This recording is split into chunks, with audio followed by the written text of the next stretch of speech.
안녕하세요, 머니스나이퍼입니다. 이번 영상은 자산의 분산 투자 잘하는 방법, 자산 리밸런싱의 중요성이라는 제목으로 영상을 준비해봤습니다. 여러분들은 분산 투자가 무엇이라고 생각하나요?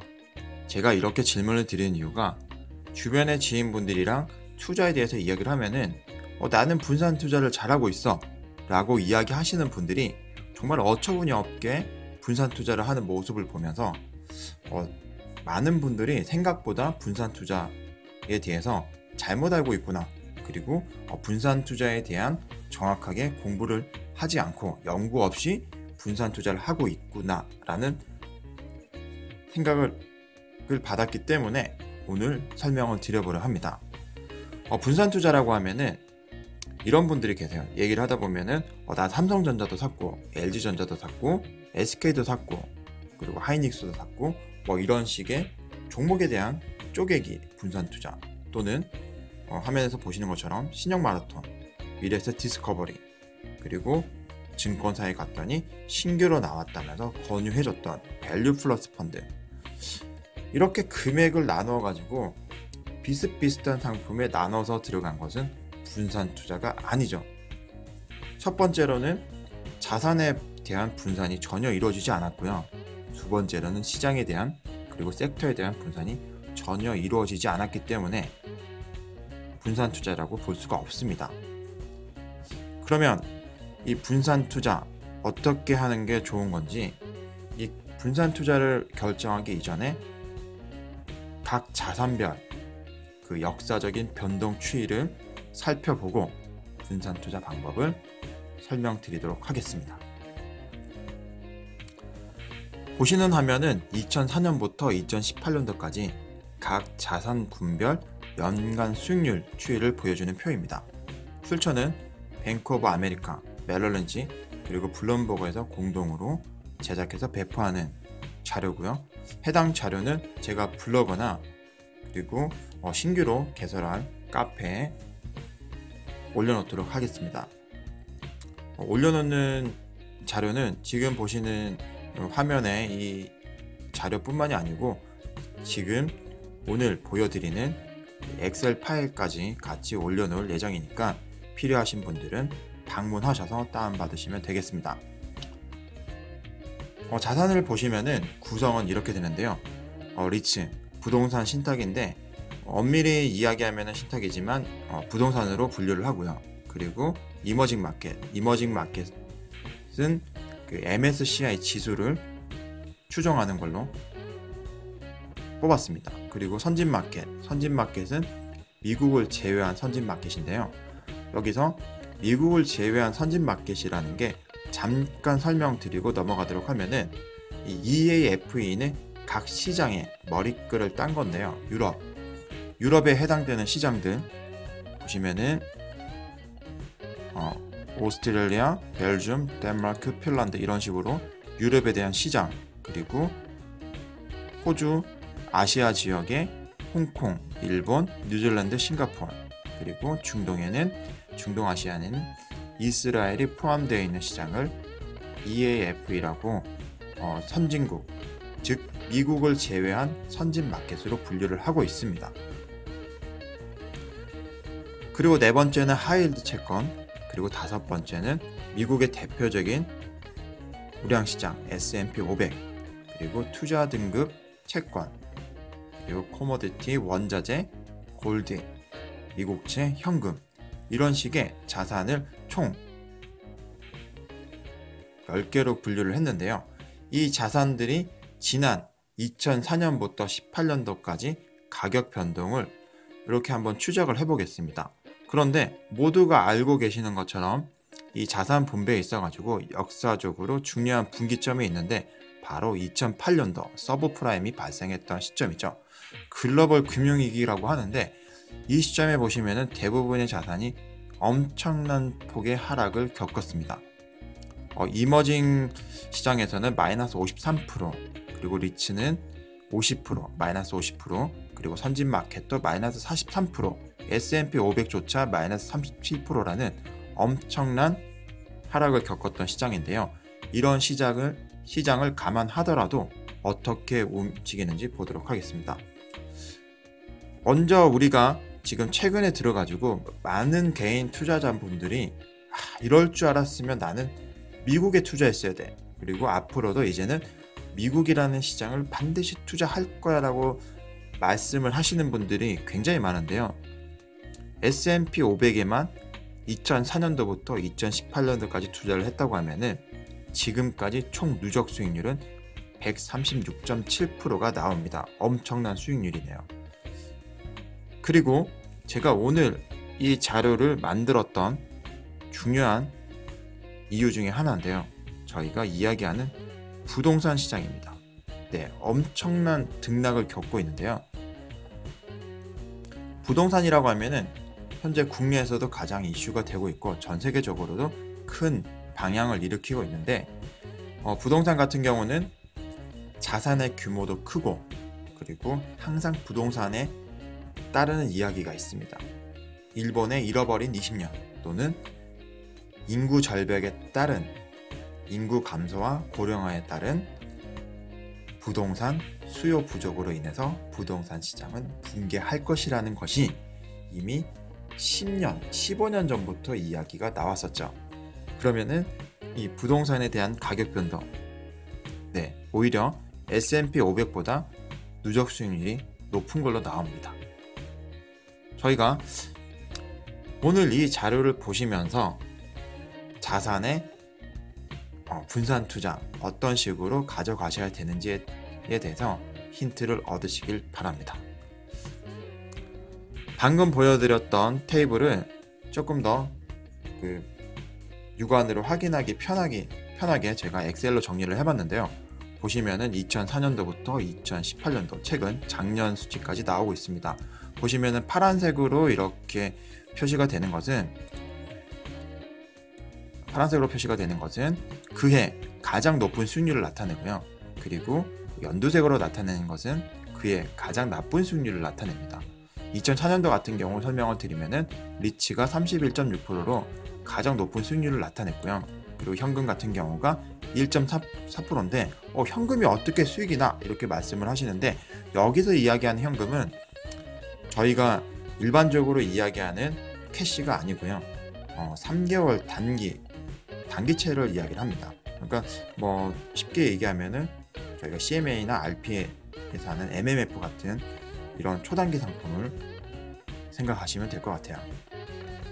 그러면은 2004년도에는 리츠가 31%, 그리고 이머징 마켓이 26%, 그리고 미국을 제외한 선진 마켓이 20%, 그리고 스몰캡 시장이 18%, S&P 500이 라지캡 시장이 10% 이상의 높은 수익률을 나타냈네요. 그리고 2004년도에 평균 수익률은 15.3%였습니다. 여기서 최하단에 나오는 것은 그해 연평균 수익, 이 상품에 대해서 평균 수익률을 나타내고 있는데요. 여기서 보시면은 모든 수익률의 평균이 약 3년에서 2년 정도 상승을 하면은 반드시 하락, 침체기를 겪고 있는 것을 볼 수가 있습니다. 그리고 어떤 상품이든지 간에 항상 최고의 위치를 지키지는 못하고요. 어떨 때는 최고이긴 하지만 반대로 어떨 때는 최저점에 그리고 가장 나쁜 수익률을 나타내기도 합니다. 보시면은 2004년도에 리츠가 31%로 굉장히 높은 수익률을 나타내지만 2007년도를 보시면은 2007년도에는 마이너스 15%로 그 시장에서 가장 나쁜 수익률을 나타냈고 2008년도 때는 이머징 마켓이 가장 나쁜 수익률을 나타냈습니다. 그런데 제가 이렇게 표시를 해드린 이유가 자산의 수익률 변동도 있지만 어떤 상품이든지 간에 영원히 지속적으로 계속해서 최고의 자리는 지킬 수 없다는 거 하나 먼저 명심하셔야 되고요. 두 번째, 지금까지는 매년의 수익률을 보여드렸다고 하면은 이러한 상품들의 5년 이상 장기 투자했을 때 누적 수익률을 가지고 설명을 드려보도록 하겠습니다. 보시면은 여기서 5, 6, 7, 8, 9, 10이라고 나오는 거는 해당의 상품을 5년 이상 장기 투자했을 때 누적 수익률을 나타내는데요. 보시면은 연두색으로 표시가 되는 게 해당 총 상품의 평균 수익률을 초과하는 상품들이 되겠습니다. 보시면은 5년간 투자를 했다. 그러면 2004년부터 2004, 2005, 2006, 2007, 2008년 이렇게 5년간 투자를 했다고 하면은 모든 이 시장에 같은 비율로 분산 투자를 했을 때는 5년 평균 누적 수익률이 30.6%지만 각각 개별 상품으로 봤을 때는 리츠가 25.5%, 그리고 이머징 마켓이 78.7%로 약 80%, 그리고 골드가 81.8%로 이머징 마켓과 골드가 굉장히 높은 수익률을 나타내고요. 그리고 리츠는 25.5%, 그리고 선진 마켓은 30%, 그리고 S&P 500은 0.1%의 수익률을 나타내고 있습니다. 그리고 6년, 7년, 8년 가면은 이 핑크색으로 나타내는 개수가 조금씩 늘어나게 되는데, 하단에 현금과 원자재, 코모디티를 제외하고 나면은 시간이 지날수록 저희가 한 가지 변화가 생기는 게 있는데요. 바로 시장 평균 수익률, 분산 투자에 대한 평균 수익률을 초과하는 비율이 조금씩 늘어난다는 겁니다. 7년차 투자를 한 경우는 이머징 마켓과 골드만이 시장의 누적 평균 수익률을 초과하지만 8년차가 되면은 리츠까지 시장의 누적 평균 수익률을 상회하게 됩니다. 그리고 9년차에 접어들면서 3개에서 4개로 늘어나게 되죠. 그런데 여기서 저희가 보면은 하나, 우량채권 같은 경우는 채권에 투자하기 때문에 안전한 대신에 시장의 수익률을 기대할 수 있는 수익률이 낮기 때문에 이 또한 제외를 하게 되면은 10년 이상 장기 투자했을 때는 시장의 누적 수익률을 상회할 확률이 굉장히 높아지게 됩니다. 그래서 장기 투자를 이야기하는 것이고요. 그런데 여기서 저희가 분산 투자나 투자를 함에 있어 가지고 단순히 장기 투자만을 얘기를 하면은 조금 뭔가 아쉬운 부분이 있습니다. 대부분의 이제 그 사람들이 나 장기 투자하는데 지금 현재 5년, 7년, 10년 투자하고 있는데 수익률이 원금보다 조금 더 났어. 차라리 예금이나 적금하는 게 더 나을 뻔했어 라고 하는 답변들이 나올 때가 있는데요. 그 이유는 제가 뒤에서 설명을 드리도록 하겠습니다. 그리고 여기 하나 주목할 점은 방금 설명드렸던 채권도 채권이지만 여기 미국을 제외한 선진 마켓 시장을 제가 점선을 빨간색 박스로 표시를 했는데요. 보시면은 단 한 번도 15년 동안에 시장의 평균 수익률을 상회한 적이 없습니다. 그 부분은 하나 명심하셔야 되고요. 그리고 두 번째, 누적 수익률 같은 경우가 정점을 찍고 나면은 언젠가는 빠진다는 거죠. 항상 누적 수익률이라는 게 계속적으로 올라갈 수는 없습니다. 여기서 평균 누적 수익률을 보시게 되면은 평균 누적 수익률을 보시면은 30%, 60%, 80%, 80%, 93%, 100% 이렇게 쭉 늘어나다가 다시 줄어들기도 하고요. 그리고 다시 늘어났다가 줄어들기도 하고, 이런 식으로 어느 순간부터는 누적 수익률 자체가 증가와 감소를 반복하는 그런 패턴을 가지게 됩니다. 조금 더 자세히 설명을 드리면은 이해를 조금 더 한번 이게 단순히 한 시점이 아니고 다른 시점, 그러니까 2004년이 아니고 2005년부터 5년간 2005, 2006, 2007, 2008, 2009년 이런 식으로 5년, 6년, 7년, 8년, 9년 이렇게 장기 투자했을 때도 똑같은 모습입니다. 보시면은 시장의 평균 수익률 대비해서 초창기 때는 금이나 이머징 마켓 정도만 시장의 평균 수익률을 상회를 하지만 시간이 지날수록 하이힐드 채권이 시장의 평균 수익률을 상회하는 수준으로 진입을 하고요. 그리고 조금 더 시간이 지나면은 스몰캡 그리고 S&P 500과 같은 라지캡 이런 시장들이 시장의 평균 수익률을 상회하는 섹터로 이렇게 진입을 하게 됩니다. 앞에서 설명드렸던 것과 같은 맥락이고요. 그런데 이것을 제가 그래프로 나타내 봤습니다.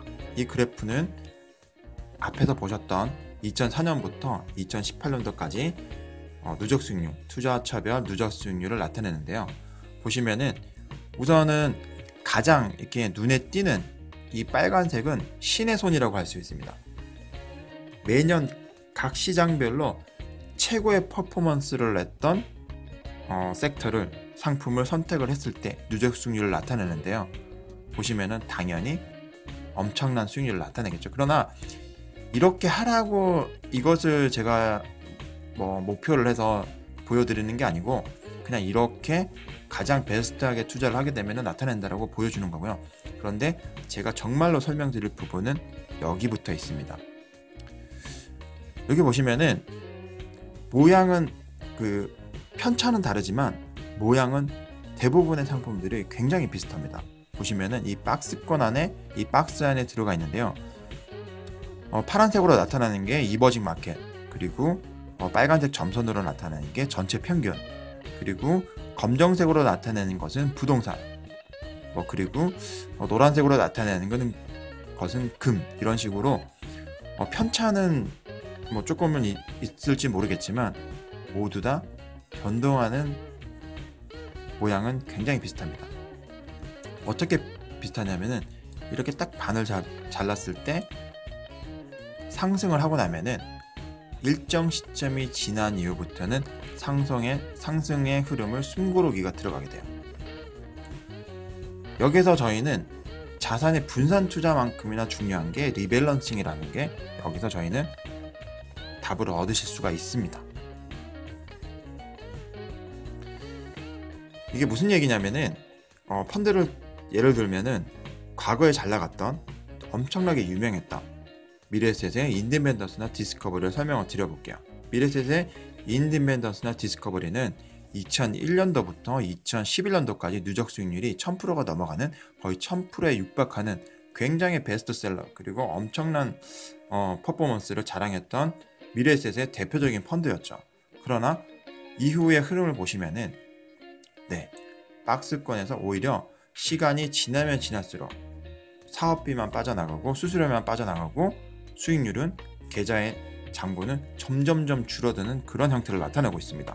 그러나 이러한 흐름은 미래에셋의 디스커버리, 인디펜던스만 이야기하는 게 아니고요. 대표적인 신형 마라톤, 국민펀드라고 할 수 있는 신형 마라톤도 똑같습니다. 보시면은 신형 마라톤 같은 경우도 쭉 상승을 하다가 이렇게 조정을 받는 시점이 있죠. 그래서 저희가 명심해야 될 거는 뭐냐면은 리밸런싱이 안 되는 상품은 무조건적으로 장기 투자를 하시면 안 됩니다. 그리고 리밸런싱이 없는 투자 포트폴리오는 의미가 없어요. 운이 좋아서 수익이 날 수는 있지만 이런 시점에 운이 좋아서 시장의 평균 수익률을 상회하는 수익률을 나타낼 수는 있지만, 그냥 계속적으로 유지를 하시게 되면은 중간에 언젠가는 다시 원점으로 돌아가게끔 되어 있는 게 모든 투자 상품에, 그리고 모든 투자의 성향이기 때문에 반드시 일정 시점에 퍼포먼스가 나고 나면은 리밸런싱을 통해서 이렇게 도약을 하셔야 됩니다. 앞에서 보셨던 것처럼 모든 상품은 저마다의 사이클이 있기 때문에 10년간, 3년간 투자 잘하셨다가 1, 2년 한순간 폭삭 말아먹고 다시 원점에서 새로 출발하는 이런 경우를 많이 겪게 되는데, 그건 바로 리밸런싱이 안 되는 분산 투자, 즉 투자에 대해서 분산 투자에 대해서 잘못 이해하시기 때문입니다. 그래서 지금부터는 분산 투자를 하신다고 하면은 반드시 정기적인 리밸런싱, 투자 포트폴리오에 대한 리밸런싱을 생각을 하시고 시장의 흐름도 항상 모니터링 하시는 습관을 가지시는 것을 추천드립니다. 제가 오늘 준비한 영상은 여기까지고요. 영상이 도움이 되시면 좋아요, 그리고 새로운 소식을 받고자 하시면 구독을 부탁드리겠습니다. 머니스나이퍼였습니다.